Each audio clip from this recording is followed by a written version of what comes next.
Many organizations include shady characters, individuals whose primary responsibility it is to carry out illicit activity to support organizational goals.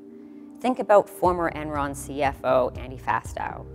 His main specialization was to create structured finance products to make Enron look healthy when in fact it was anything but. Similarly, Sergio Zapata, a former executive of Walmart, had a primary responsibility of bribing Mexican officials so that they could expand in that market more quickly. Shady characters like Andy Fastow and Sergio Zapata provide their organizations with an unfair competitive advantage and usefully function as scapegoats should the illicit activity they engage in be discovered. In a study I conducted with Colleen Stuart from the Carey Business School at Johns Hopkins University, we explored the performance implications of including such individuals on your team. We found that even though organizations may believe that including such individuals provides their organization with a competitive advantage, it is a risky strategy for them to do so.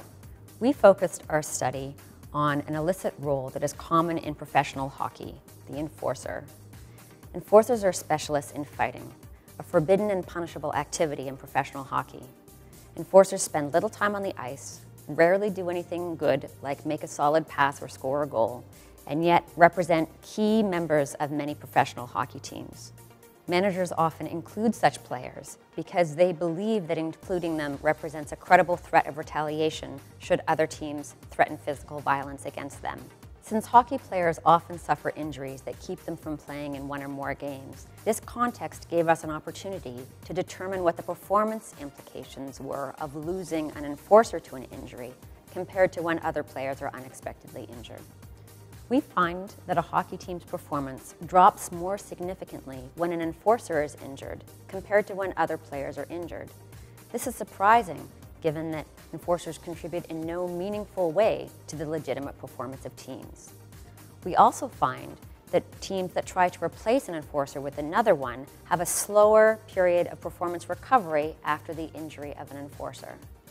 Finally, we find that these performance drops are more substantial in magnitude to the extent that that particular enforcer has spent a long time on that particular team. What these results suggest to us is that shady characters' knowledge is tacit, context-specific, and very difficult to replace. What this suggests to us is that organizations that come to depend on individuals like these depend on them like a safety blanket. It makes them feel good at the time, but represents a source of vulnerability when these individuals leave. What we conclude is that including shady characters on your team represents a bad strategy for sustaining competitive advantage. A much more successful strategy for sustaining competitive advantage is to ensure that everyone on your team can contribute in meaningful ways to legitimate performance.